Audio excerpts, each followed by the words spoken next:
FLCC. Mana pointer saya ya? Oh ini. Silakan duduk.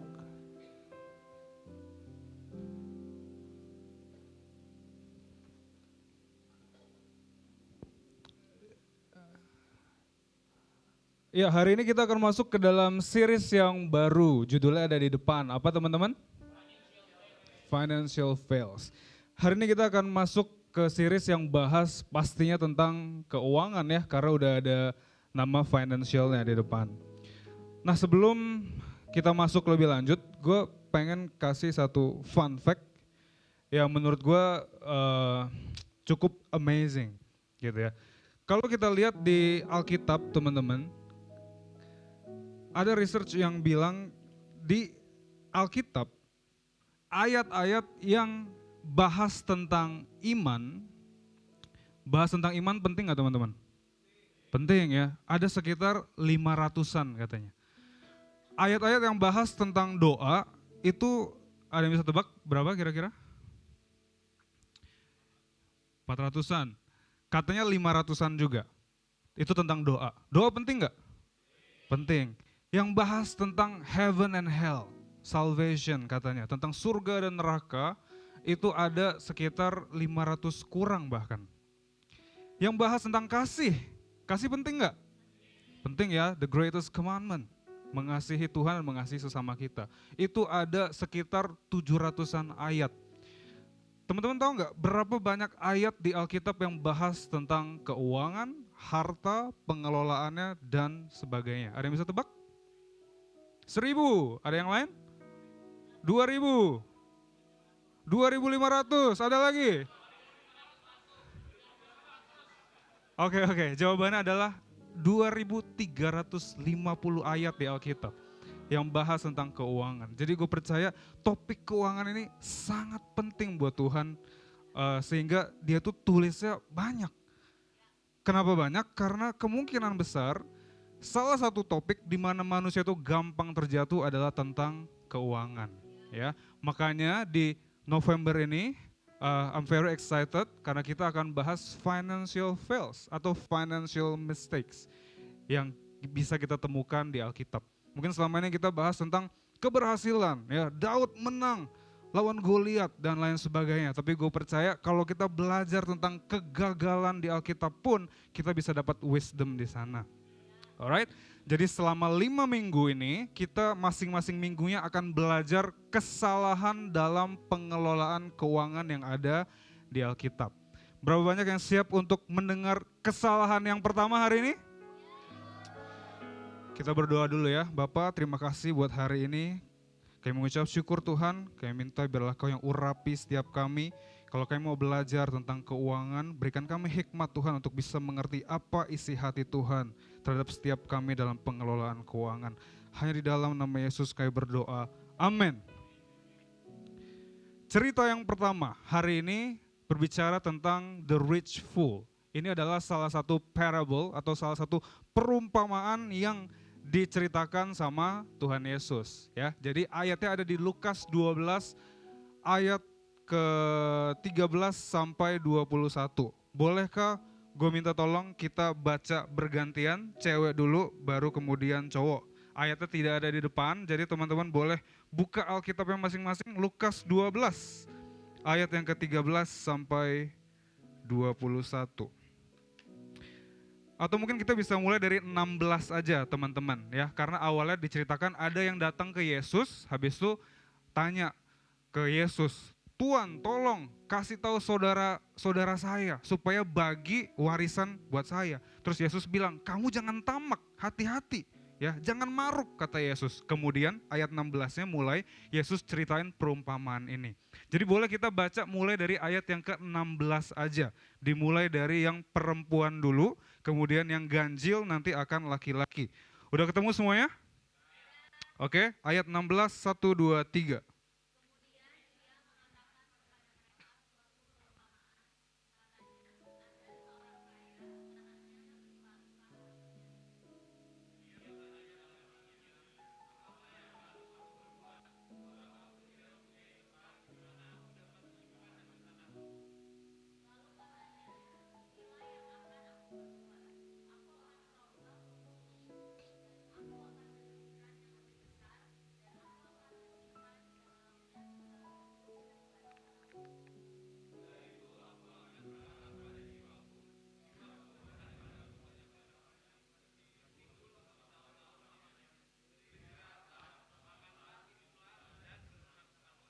Tetapi,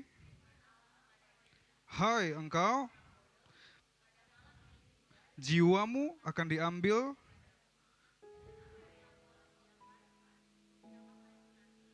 Ayat terakhir. Demikianlah jadinya dengan orang yang mengumpulkan harta bagi dirinya sendiri, jikalau ia tidak kaya di hadapan Allah. Jadi Yesus cerita ada seorang yang kaya banget. Bisnisnya sukses, investasinya naik semua, tabungannya banyak. Mungkin kalau di zaman sekarang orang ini punya 14 rumah, 20 apartemen, ya HP nggak cuma satu, iPhone 17 Pro Max dia punya 3, dibagi-bagiin mungkin buat pembantu-pembantunya.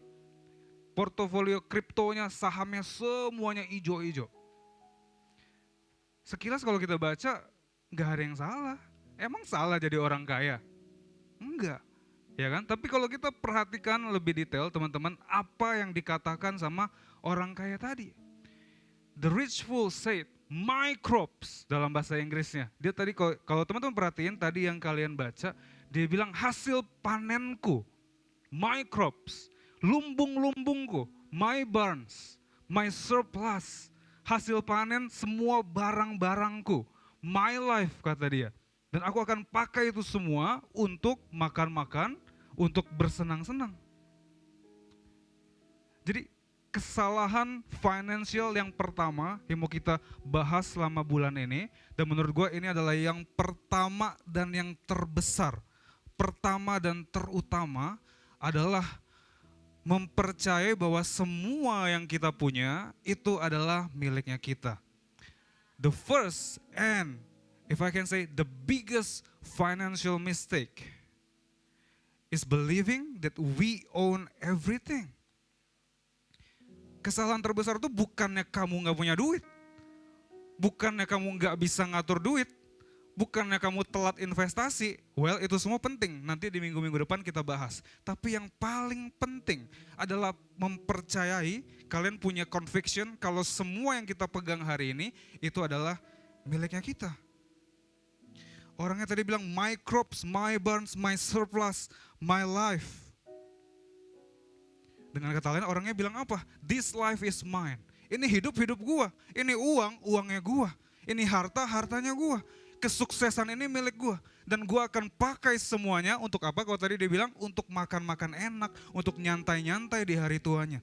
Semuanya untuk dia, semuanya punyanya dia. Tapi Tuhan bilang apa? Yesus bilang apa tadi? Hei kamu, orang bodoh. You fool, kata Yesus. Buat apa kamu kumpulin? Gak ada gunanya, semuanya sia-sia. Karena malam ini aku akan mencabut nyawamu, kata dia. Yesus bilang, kamu tuh lupa siapa yang punya semuanya. Kamu lupa siapa yang kasih semuanya.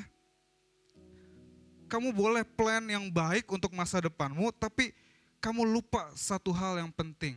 Bahwa sebenarnya nothing is truly yours. Gak ada yang benar-benar punya kita. Mungkin waktu kita dengar ini, well it's basic, gue udah sering banget dengar, iya tahulah semuanya punya Tuhan gitu ya. Tapi yang pengen gue highlight adalah bukan fakta kita tahu atau kita pernah dengar atau enggak, tapi gue pengen kita semua refleksi sikap hati kita terhadap fakta ini seperti apa. Gue masih ingat dulu pas masih sekolah, yang mungkin SMP atau bahkan SD, waktu itu mau beli apa sih PSP ya, PlayStation Portable gitu kan, lagi zaman waktu itu. Gue nabung lama ya, setiap bulan kalau dikasih uang jajan sama orang tua ditabung dikit-dikit sampai akhirnya gue bisa beli. Ketika kita udah ngumpulin capek-capek lama-lama terus kita punya, rasanya gimana sih? Wah seneng banget ya, ini punya gue, akhirnya gue bisa beli. Waktu itu gue mikir kalau bisa gak usah ada teman-teman yang tahu, jangan ada orang yang boleh sentuh, gue aja yang main. Mungkin teman-teman bukan PSP hari-hari ini ya, tapi mungkin ada hal-hal lain, mungkin itu adalah waktunya kalian, mungkin itu adalah pekerjaannya kalian hari-hari ini. Kita tahu sih, yes Tuhan yang punya semuanya, tapi gimana dengan sikap hati kita terhadap pengetahuan itu teman-teman. Nah hari ini kita mau belajar satu konsep yang sebenarnya sangat-sangat simple. Gue percaya sebenarnya ini bukan juga pertama kalinya teman-teman mungkin mendengar tentang ini. Ya, jadi hari ini kita mau belajar, waktu kita bahas tentang yang namanya uang atau semua possession, semua yang kita miliki, itu ada dua bagian teman-teman. Ada yang menjadi bagiannya Tuhan, ada yang jadi bagiannya kita. When we talk about money and possessions, there's God's part and there's our part. God's part, perannya Tuhan, yang menjadi bagiannya Tuhan, itu adalah Dia pemilik semuanya. Coba sama-sama katakan. Kurang panjang. Tuhan pemilik semuanya. And there's our part. Ada yang menjadi bagian kita. Dikatakan bahwa bagian kita adalah we manage everything. Kita mengelola semuanya. Jadi pesan hari ini sebenarnya ini doang teman-teman. Simple. Kalau teman-teman ngerti hal ini, maka semua pembahasan kita di minggu-minggu depannya, gue percaya teman-teman pasti sudah akan benar. Kalau ini benar, semuanya akan jadi benar. Tapi kalau ini masih ada yang salah, maka semuanya pun otomatis akan jadi salah teman-teman. Jadi kita bahas satu-satu. Ya, kita mulai dari God's part. Bagian Tuhan, tadi kita udah baca, Tuhan adalah pemilik semuanya. He is the owner of all things. He is the owner of all possessions. Di Alkitab banyak ayat yang membuktikan itu. The earth and all in it belongs to God. Di Mazmur teman-teman bisa baca. Di Hagai juga dibilang silver and gold are mine. Semua harta yang berharga, semua permata, perhiasan, batu-batu yang berharga, punyanya siapa? Punyanya Tuhan. Mazmur 50 bilang every animal is his. Mungkin kalian ada yang sayang sekali sama binatang piaraan kalian, itu punya siapa? Punyanya Tuhan. Leviticus 25. Leviticus itu apa ya bahasa Indonesianya? Bilangan? Numbers. Ulangan tuh Deuteronomy. Imamat, betul. Imamat 25 bilang even the land is his. Tanah pun punyanya Tuhan. Jadi semuanya punyanya Tuhan. Termasuk dompet kamu punyanya, rekening kamu punyanya Tuhan. Dan yang menarik adalah di Deuteronomy, di ulangan, ini adalah ayat pegangannya anak-anak TC02. Nah, coba siapa yang udah lulus TC02 atau lagi ikut TC02 ada? Apa ayat pegangannya? Ulangan berapa? Apakah kita perlu tes anaknya Om Immanuel? Ulangan 8 ayat 18 dikatakan, but remember the Lord your God, for it is He who gives you the ability to produce wealth. Tuhanlah yang memberikan, kalau bahasa Indonesia, bahasa TC02, kekuatan. Ya, ada kekuatan untuk memperoleh kekayaan. Jadi bukan cuma kekayaannya doang yang dimiliki oleh Tuhan, bukan cuma hasilnya aja, tapi kemampuannya, kekuatannya, ability untuk mendapatkan itu juga dikasih sama Tuhan. So this is very humbling. Gak ada yang kita miliki teman-teman. Kalau kamu bilang, iya gue bisa dapat harta semua ini karena pekerjaan pekerjaan itu dikasih sama Tuhan. Kalau kamu bilang, well gue bisa ngumpulin ini karena gue jago banget investasi. Skill kamu bisa ngerti investasi itu dikasih sama Tuhan. Pekerjaan kamu yang kamu banggakan apa? Kamu bisa ngoding luar biasa, makanya bisa dapat gaji yang gede mungkin. Skill kamu ngoding itu dikasih sama Tuhan. Yang kamu banggakan, relasi kamu, network, gue bisa berhasil karena gue biasanya networking. Skill kamu networking dan kesempatan networking kamu itu dibuka sama Tuhan. Jadi semuanya punyanya Tuhan. Dan Tuhan gak pernah teman-teman sekalipun mentransfer ownership itu ke kita. Gak pernah di Alkitab bilang, well untuk beberapa hal ini Tuhan balik nama ya, jadinya kasih ke kita. Gak ada. Semua ownership itu dipegang sama Tuhan. Dengan kita menyadari hal ini, dengan kita menyadari kalau semuanya milik Tuhan, ini akan mempermudah kita untuk membiarkan Yesus take control dari finance kita, teman-teman. When we realize everything we own is God's, it is easier to let Him lead our finances. Percayalah, kalau kamu punya mindset yang baru, yang sadar setiap harinya, setiap kali kamu ngapain, setiap kali kamu melihat barang-barang kamu, oh ini punyanya Tuhan ya. Itu semua akan mengubah cara kamu berperilaku. Kalau kamu sadar semuanya punya Tuhan, maka setiap spending kamu, sebelum kamu mau check out ini itu akan jadi keputusan spiritual. Bukan lagi kamu bilang, Tuhan, ini aku punya duit nih, Tuhan mau aku pakai buat apa? Tapi kamu akan bilang, Tuhan, ini uangmu, kau mau aku pakai buat apa? Bukan lagi kalian bilang, apa yang Tuhan pengen lakukan atas uangku. Tapi semuanya akan berubah jadi, Tuhan tuh pengen ngapain terhadap uangnya Tuhan ini. Kalau kita mengerti semuanya punya Tuhan, maka behavior kita, perilaku kita terhadap barang-barang kita pun akan berubah. Siapa yang nonton konsernya Sanctuary? Banyak ya. Teman-teman mungkin lihat, ya cukup, terima kasih, saya tahu kamu nonton. Lihat ininya enggak, apa sih sebutannya yang art jantung-jantung itu yang kemarin pakai HP gue. Iya, art apa namanya? Iya, album artnya. Ada yang lihat yang kayak 3D gitu ya? Sempet di-post juga di Instagramnya. Jadi di balik orang-orang yang berskill bisa ngedit itu, ada kontribusi sedikit dari HP gue, teman-teman.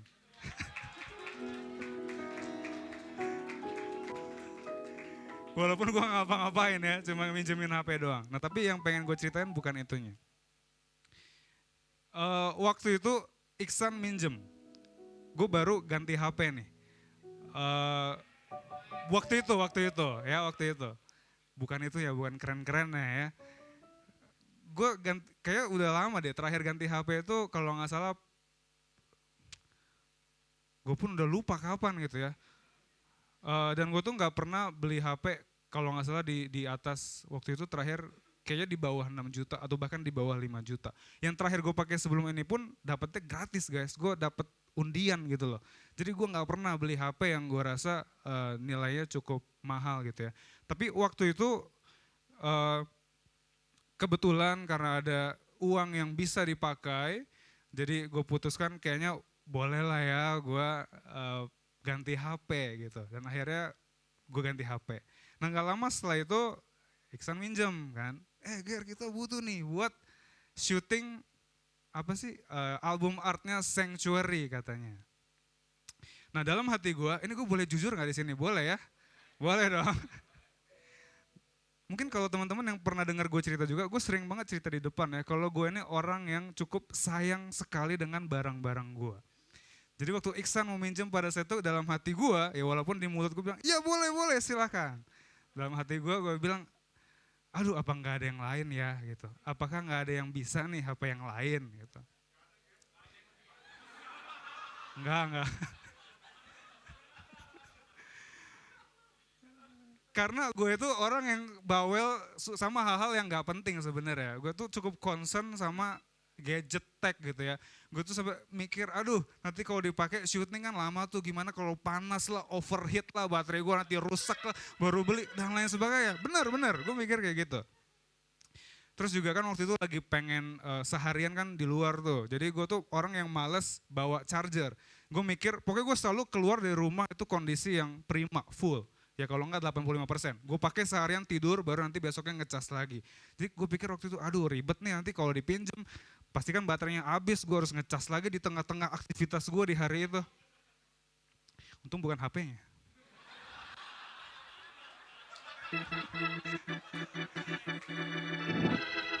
Takut sih. Oke, jadi gue mikir seperti itu teman-teman. Tapi Tuhan mengingatkan gue loh, lucu ya pada saat itu. Tuhan bilang, bukankah semua yang kamu punya itu milikku? Kalau misalkan aku pengen pinjem barang yang aku pinjemin ke kamu untuk keperluanku, masa sih kamu gak boleh? Waktu gue realize everything we own is God's, sikap hati gue langsung berubah. Ya udah waktu itu gue pinjemin, beneran gue pinjemin dengan lapang dada, dengan sukacita gitu ya. Dan bahkan waktu itu gue tinggalin, karena waktu itu kita lagi ada acara juga, jadi gue gak bisa tongkrongin gitu kan. Gue tinggalin aja, biarin mereka yang pakai. Jadi poinnya adalah when we realize everything we own is God, semua perilaku kita terhadap uang kita, barang kita, gue percaya pasti akan berubah. Bukan cuma barang kita teman-teman, tapi barangnya orang lain pun akan berubah. Karena barang orang lain pun punyanya. Berapa banyak di sini yang di kantornya bisa ngeprint sepuasnya. Wah, karena ini punya kantor, gue bebas lah, ambil HVS bawa pulang aja buat gue. Gitu kan? Atau mungkin di restoran ya, wah ada tusuk gigi nih. Bisa bungkus lumayan, 5, 10 bawa pulang. Bukan cuma finances, bukan cuma barang. Waktu kita teman-teman itu punyanya Tuhan. Partnernya kita, kalau kalian punya pacar, cowok, cewek, itu juga dititipin sama Tuhan.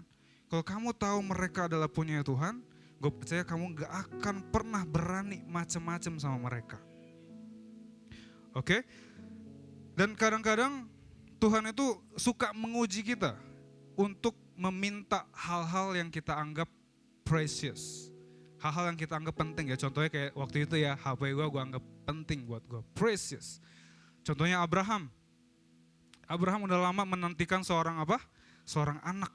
Lama sekali akhirnya dikasih pada saat usia dia udah tua. Istrinya udah tua. Namanya siapa anaknya? Ishak. Waktu Ishak udah lahir, apa yang Tuhan katakan? Tuhan minta Ishak, korbankan anakmu untukku. Tuhan kasih sesuatu yang berharga buat Abraham, yaitu Ishak. Terus Tuhan minta lagi. Tuhan minta Ishaknya. Apakah menurut kalian Tuhan itu sebenarnya pengen Ishaknya? Enggak. Tuhan bukan pengen Ishaknya, bukan pengen anaknya, tapi Tuhan pengen hatinya Abraham. Jadi kadang-kadang Tuhan menguji kita. Dia ambil sesuatu yang kita sangat sayangin, bukan karena dia pengen hal itu, tapi dia pengen menghilangkan kompetisi Tuhan di dalam hati kita. Sometimes God tells us not to take away what we love, but to remove what competes with Him in our heart. Gue rasa itulah kenapa Tuhan juga menuliskan tentang money and possessions itu di banyak ayat. Katanya ada 39 perumpamaan yang Yesus bawakan. 1/3, sekitar 30% sampai 40% itu bahas tentang uang. Kenapa? Karena uang adalah salah satu kategori terbesar dalam kehidupan kita yang kemungkinan besar bisa menggantikan posisi Tuhan di dalam hati kita. Cuma uang yang paling besar teman-teman. So that's God's part. Bagian Tuhan adalah dia merupakan pemilik semuanya. Sekarang kita lanjut ke our part. Bagian Tuhan selesai. Bagian kita apa dong? Kalau Tuhan yang punya semuanya, lalu kita ngapain? We manage, kita mengelola. Dan gue percaya satu kata yang paling tepat, yang paling sesuai untuk mendeskripsikan peran kita di dunia ini adalah stewards. We are His stewards. Stewards itu apa? Steward is a manager of someone else's possessions. Bukan barangnya kita sendiri yang di-manage, tapi barangnya orang lain. Steward is a manager of someone else's possessions. Kita itu memanage, kita mengelola bukan punya kita, tapi punyanya siapa? Punyanya Tuhan. Jadi apa yang harus kita lakukan sebagai seorang steward? Steward itu bahasa Indonesianya jarang dipakai ya. Bahasa Indonesia adalah penata layan. Ada yang baru pertama kali dengar? Ada 1, 2, 3 ya. Jadi stewardship itu penata layanan. Kalau teman-teman nanti ketemu kata itu, yaitu steward. Apa yang harus kita lakukan sebagai steward? 1 Korintus 4 ayat 2 dengan jelas bilang, moreover it is required in stewards that one be found faithful. Stewards yang diharapkan cuma satu, kamu setia. Setia sama apa? Setia sama hal-hal yang dipercayakan sama kamu sekarang. Bukan yang nanti, teman-teman. Coba bayangin ya, kalau sekarang ada seorang yang kaya raya, dia minjemin ke kamu mobil yang mahal. Mobil apa sih yang mahal sekarang? BMW, Rolls Royce, boleh ya, kita anggap BMW yang listrik apa sih, i7 ya atau X7, lupa lah, pokoknya ada BMW harganya 3,5 M. Waduh, itu mungkin biasa mobil yang kita naikin sehari-hari harus 10 tuh baru bisa beli itu ya, mobil BMW-nya. Dia pinjemin ke kamu, dia bilang, nih kamu pakai ya, jaga baik-baik. Ketika kamu pakai mobil itu, apakah kamu akan kepikiran untuk makan ciki di dalamnya, ngotorin mobilnya? Apakah kamu akan kepikiran untuk bilang ke orang, wih ini mobil gua nih. Apakah kamu akan ngebut-ngebutan, nyetirnya gak benar? Enggak. Kenapa? Karena kamu tahu itu dipinjemin. Itu bukan punya kamu. Sama halnya dengan setiap aspek dalam kehidupan kita, teman-teman. Kehidupan kamu itu Tuhan yang berikan, Tuhan yang pinjemin. Waktu yang kamu punya hari ini itu Tuhan yang berikan, Tuhan yang pinjemin. Uang kamu juga sama, rekening kamu, investasi kamu itu semua Tuhan yang pinjemin. Tuhan yang suruh, nih aku berikan kepercayaan buat kamu untuk kelola. Talenta yang kamu punya, setiap skill yang kamu punya hari ini, itu Tuhan yang pinjemin. Coba bilang ke sebelahnya, kamu tuh minjem. Balas lagi, kamu juga sama, dipinjemin.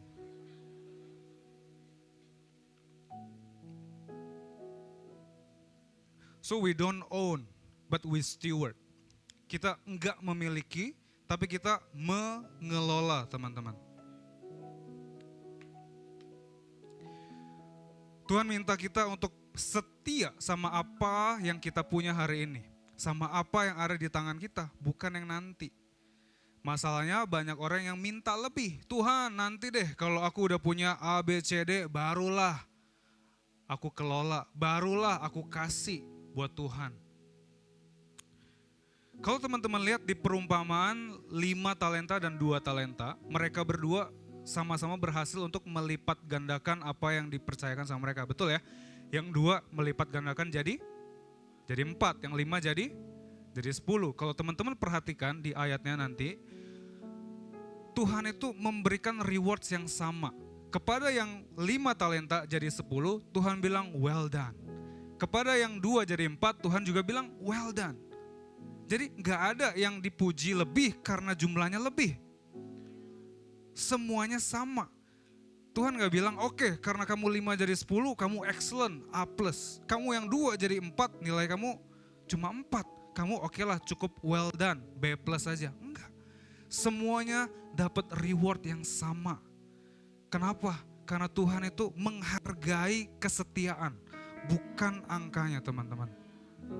Jadi setialah sama apa yang kamu punya sekarang. God rewards faithfulness, not the amount.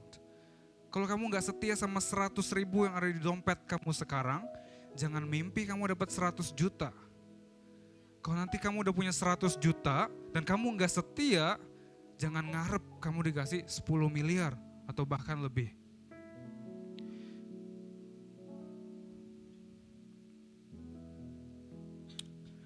So that's our part. Our part is to manage. We are His stewards. Nah, bicara tentang ownership di minggu ini, gue rasa sangat-sangat berkaitan erat, teman-teman, dengan yang namanya persepuluhan. The rich fool, orang kaya bodoh yang tadi yang diceritain sama Yesus, kesalahan dia bukanlah dia jadi kaya terus dia salah. Enggak, jadi kaya itu gak salah. Tapi yang salah apa? Dia lupa siapa pemilik sebenarnya. Semuanya dia pakai untuk dia. Dia klaim semuanya punya dia. Kita, setelah kita mengetahui role kita yang benar, peran kita yang benar sebagai steward, kita akan mengingat terus bahwa Tuhanlah yang punya segalanya. Jadi kalau kita ingat itu, sudah sewajarnya action kita adalah mengembalikan yang pertama untuk pemilik sebenarnya. Mengembalikan bagian yang pertama, itu bicara tentang perpuluhan, teman-teman. Mungkin ada yang bilang, waduh lagi-lagi nih gereja ujung-ujungnya perpuluhan gitu ya. Ujung-ujungnya ngasih. Gue rasa ini momen yang sangat pas karena beberapa minggu lalu kita habiskan 1 bulan, kita bahas tentang spiritual maturity. Di sana kita belajar kalau kita mau bertumbuh kita harus makan makanan yang keras. Kita gak bisa minum susu terus.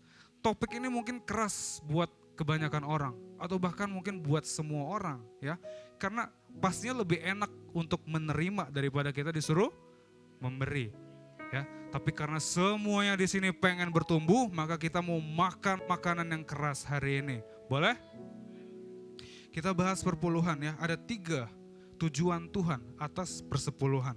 Kita baca sama-sama di Maleakhi 3 ayat 10 sampai 11. Baca sama-sama ya. Sudah ketemu?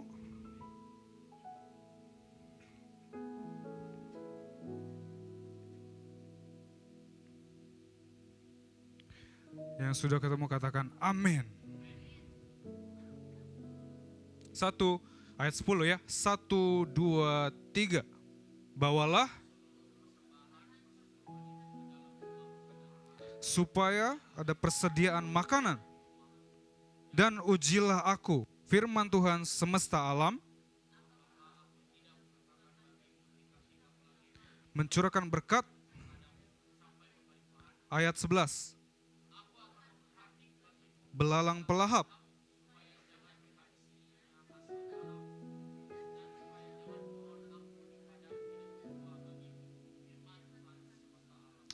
Amin. Ada 3 tujuan Tuhan atas persepuluhan dari ayat ini, teman-teman. Yang pertama tadi dikatakan, bawalah seluruh persembahan persepuluhan itu ke dalam rumah perbendaharaan supaya ada persediaan makanan. Jadi yang pertama supaya ada persediaan makanan di rumah Tuhan. Ya, biasa kalau ada yang nanya, kenapa sih perpuluhan harus emang dibawanya ke gereja? Nah, di sini terjawab. Supaya apa? Tuhan bilang bawa persembahan persepuluhan ke rumah Tuhan atau gereja supaya ada persediaan makanan. Buat siapa? Buat full timer, buat orang-orang imam Lewi kalau bahasanya dulu, ya, orang-orang yang bekerja untuk rumah Tuhan supaya hidup mereka juga terjaga. Ada makanan jasmani buat di rumah mereka, buat mereka bisa makan setiap harinya. Karena ketika mereka dapat makanan jasmani, hidup mereka terjaga, mereka bisa makan, mereka akan menyediakan makanan rohani untuk kita.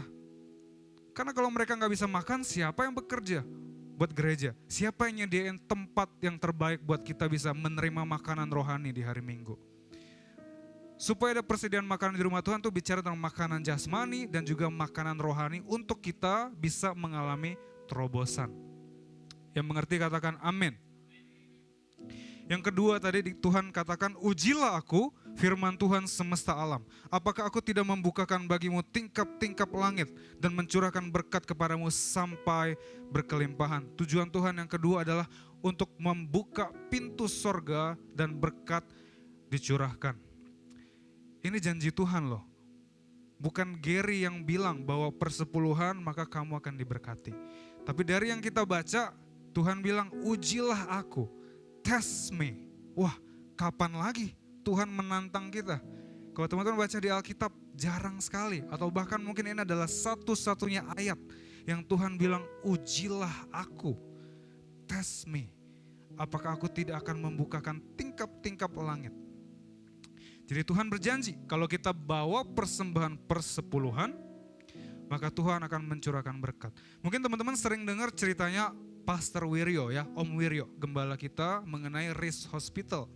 Kita punya rumah sakit namanya RIS. Waktu itu RIS Hospital keuangannya macet, super macet, minus bahkan katanya.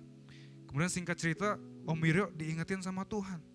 RIS itu kan suka disumbangin ya, dikasih peralatan medis gitu kan. Kayak mungkin ada alat-alat yang lumayan oke, yang mahal, dikasih ke RIS. Terus Tuhan ingetin Om Wiryo, alat yang kemarin ini belum kamu bawa persepuluhannya. Dan kemudian ketika gereja kita bawa persembahan persepuluhan itu, serahkan kepada Tuhan atas alat-alat tersebut, Om Wiryo bersaksi bahwa waktu itu keuangannya RIS langsung lancar. Sampai hari ini tidak pernah lagi berkekurangan. Jadi itu janji Tuhan, kalau kita bawa persembahan persepuluhan, maka pintu sorga, tingkap-tingkap langit akan dibuka. Yang ketiga, Tuhan bilang, aku akan menghardik bagimu belalang pelahap supaya jangan dihabisinya hasil tanahmu. Nah kalau sekarang sih udah gak ada ya belalang pelahap ya, tapi ini bicara tentang apa? Penipu, bicara tentang pencuri, ya investasi bodong. Tuhan berjanji kalau ada persembahan persepuluhan yang dibawa, maka semua aset kamu akan dipagarin, akan dijagain dari semua hal itu. Doa fajar kemarin banget nih, pagi kemarin kalau teman-teman datang, teman-teman akan lihat beberapa jemaat yang bersaksi tentang persepuluhan dan bagaimana aset mereka dijaga. Ya, ceritanya tentang HP juga kebetulan. Ya, ada yang HP-nya ketinggalan di Grab, ada yang HP-nya ketinggalan di sofa. Habis itu pas mereka balik benar-benar masih di sofa klinik waktu itu katanya. Dan Tuhan ingetin, ini karena kamu bawa persembahan persepuluhan nak. Katanya kayak gitu. Right? Jadi 3 tujuan Tuhan atas persembahan persepuluhan. Hari ini gue gak mau bilang tenang aja, ini bukan ajakan untuk kalian harus bawa perpuluhan. Tapi karena kita semua udah setuju untuk kita makan makanan yang keras hari ini, gue mau ajak kita semua teman-teman untuk belajar membawa persembahan persepuluhan ke rumah Tuhan. Gue tahu beberapa banyak mungkin yang udah bawa, mungkin ada juga yang belum. Gue pengen encourage kita untuk bawa persembahan persepuluhan ke rumah Tuhan. Kadang gue suka sedih gitu ya, berdiskusi, itu bahasa halus ya, bahasa yang aslinya berdebat dengan orang-orang mungkin yang bilang, kenapa sih bawa persembahan persepuluhan itu harus ke gereja? Lihat itu gereja, udah kaya. Ya kan?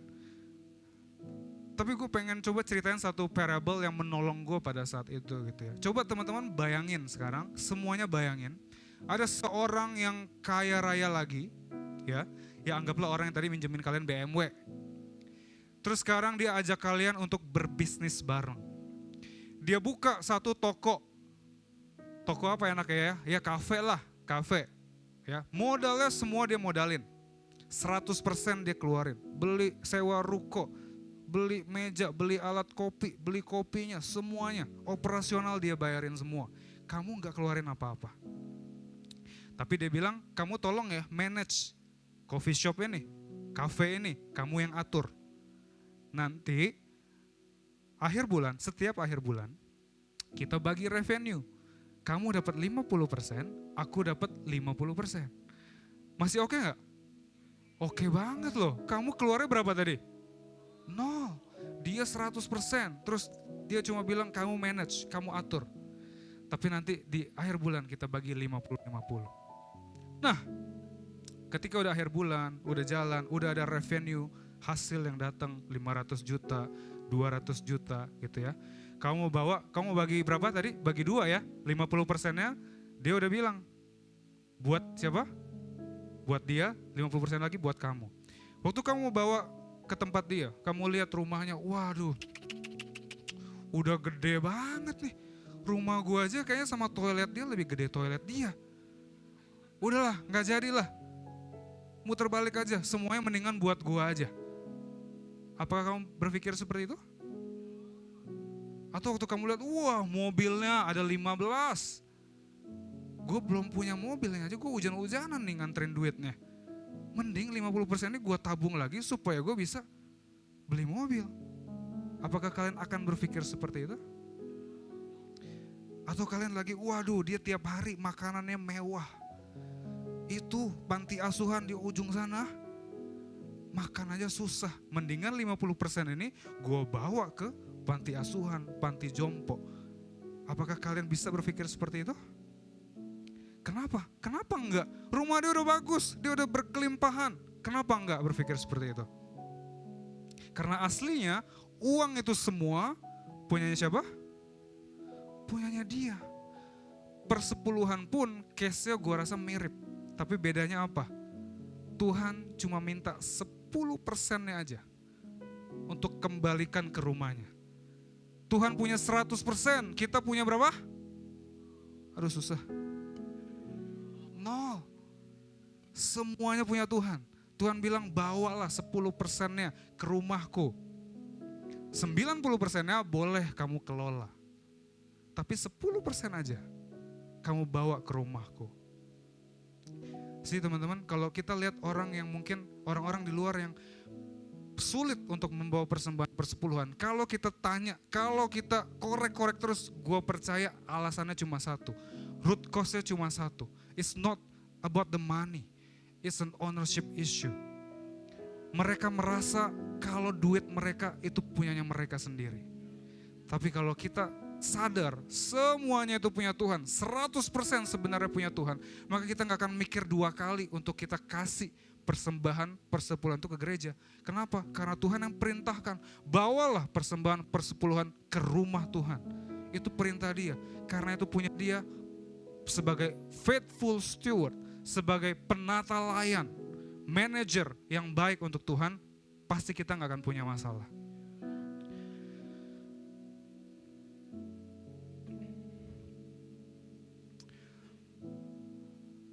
So sebelum kita selesai, gue pengen challenge kita semua untuk di minggu ini teman-teman. Hari ini kita tidak akan ada small group sepertinya karena waktunya tidak cukup.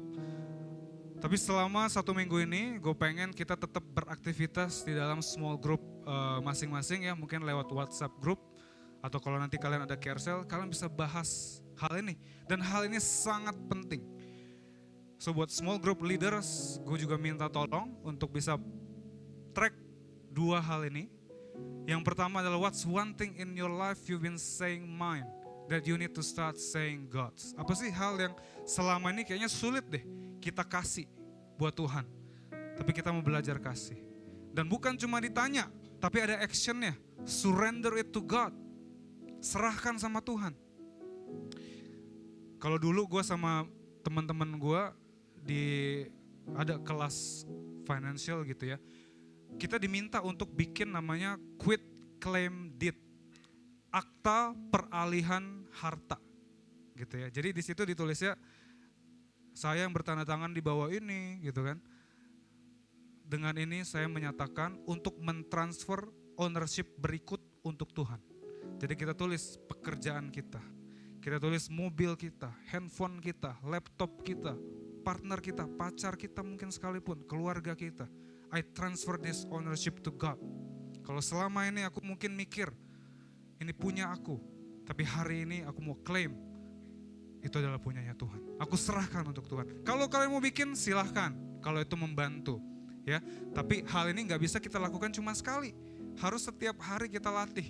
Kalau perlu setiap pagi, kamu bangun, kamu bilang semua hal. Setiap hal yang kamu lihat pertama kali, kamu declare, it's God's. Ini bukan punyaku, tapi ini Tuhan. Yang kedua, what makes it hard for you to give the first part back to God? Mungkin ada yang belum persepuluhan hari-hari ini, gak apa-apa teman-teman. Ya, kita bisa cerita ke small group. Tapi gue pengen encourage kita untuk coba start small. Mungkin awalnya kamu belum kasih 10%. Gue percaya Tuhan melihat hatimu, bukan melihat angkanya. Kamu bisa coba dari sedikit. Kembalikan apa yang kamu dapatkan untuk Tuhan. Alright?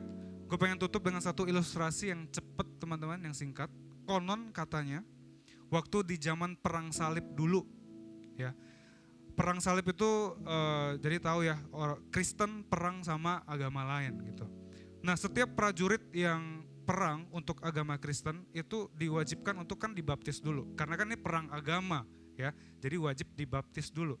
Katanya nih ya, katanya dulu prajurit-prajurit perang salib yang dibaptis, mereka waktu dibaptis, tangan mereka itu waktu pegang pedang, tangan mereka itu di atas air. Jadi waktu mereka dicelupkan ke dalam air, pedangnya itu nggak ikut nyelup ke dalam air. Nah sayangnya hari-hari ini banyak orang-orang di luar sana mungkin yang juga menerapkan hal ini. Mungkin bukan pedang, tapi mereka bawa apa? Mereka bawa dompet mereka, harta mereka, semua kekayaan mereka. Mereka bilang, Tuhan, ini hidupku. Semuanya aku kasih kepada Tuhan. Tapi Tuhan, soal dompet, aku bisa urus sendiri. Aku bisa urus sendiri. Gue berdoa teman-teman, kita semua di sini, waktu kita surrender to God, kita surrender semuanya. Gak ada tangan kita megang sesuatu yang berharga buat kita di atas, tapi kita surrender semuanya. Karena hari ini kita belajar, God is the owner and I am His faithful steward. Boleh kita baca sama-sama dengan suara yang paling keras, 1, 2, 3. Mari kita sama-sama bangkit berdiri.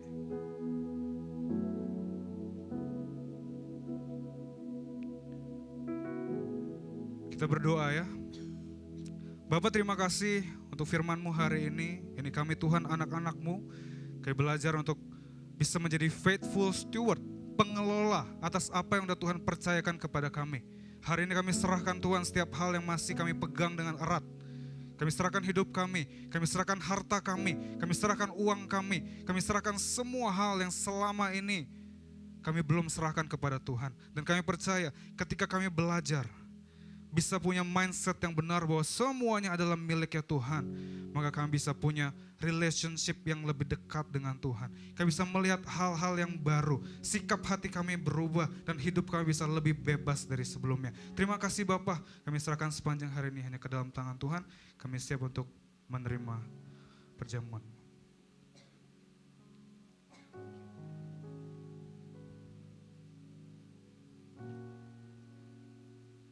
Kita sembah Tuhan.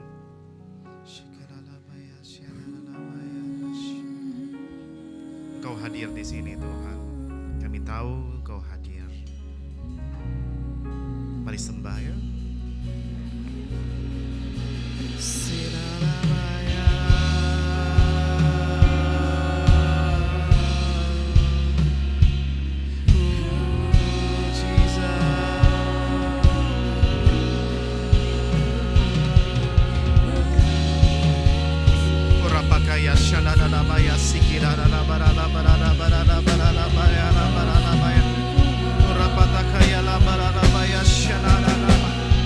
Sucikan kami Tuhan, layakkan kami menghampirimu.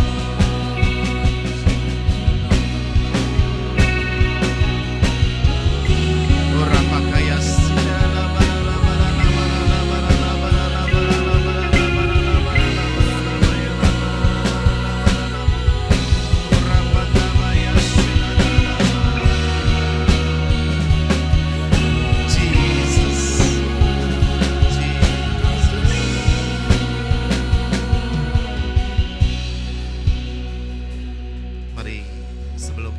perjamuan kudus, mari pejamkan mata kita, arahkan hatimu sama Tuhan. Kalau ada dosa di antaramu yang hari ini mungkin mengikat engkau coba keluar tapi gak bisa, engkau coba minta ampun tapi masih merasa bersalah, ini waktunya engkau datang sama Tuhan.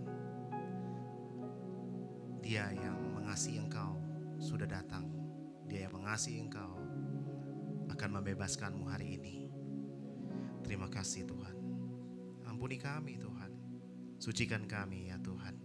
Terima kasih Roh Kudus. Sebab apa yang telah kuteruskan kepadamu telah aku terima dari Tuhan, yaitu bahwa Tuhan Yesus pada malam waktu ia diserahkan, ia mengambil roti. Mari kita angkat roti di tangan kanan kita. Dan sesudah itu ia mengucap syukur atasnya. ia memecah-mecahkannya dan berkata, inilah tubuhku yang diserahkan bagi kamu. Perbuatlah ini menjadi peringatan akan aku. Teman-teman semua yang dikasihi Tuhan, bukankah roti yang atasnya kita mengucap syukur adalah persekutuan dengan tubuh Kristus? Mari kita makan dalam nama Yesus.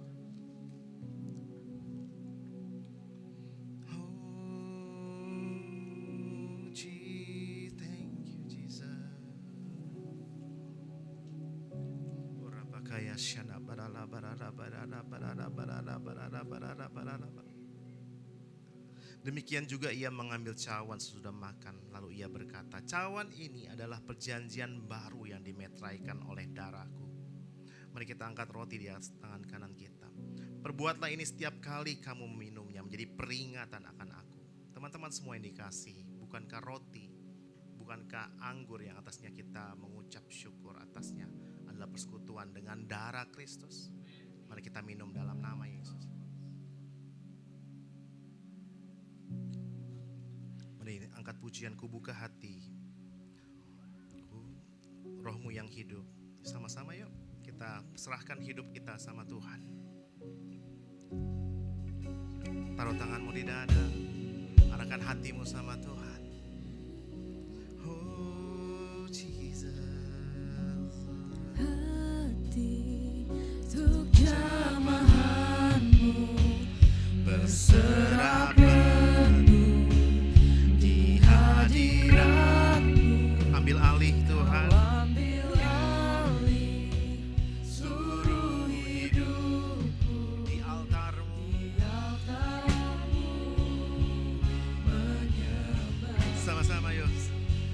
Ku buka hati untuk jamahanmu berserah penuh Berserah penuh di hadiratmu. Kau ambil alih Tuhan. ambil alih Mari ambil alih seluruh hidup kami, seluruhnya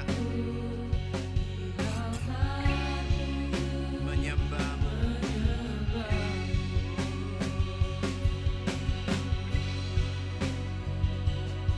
Say thank you God.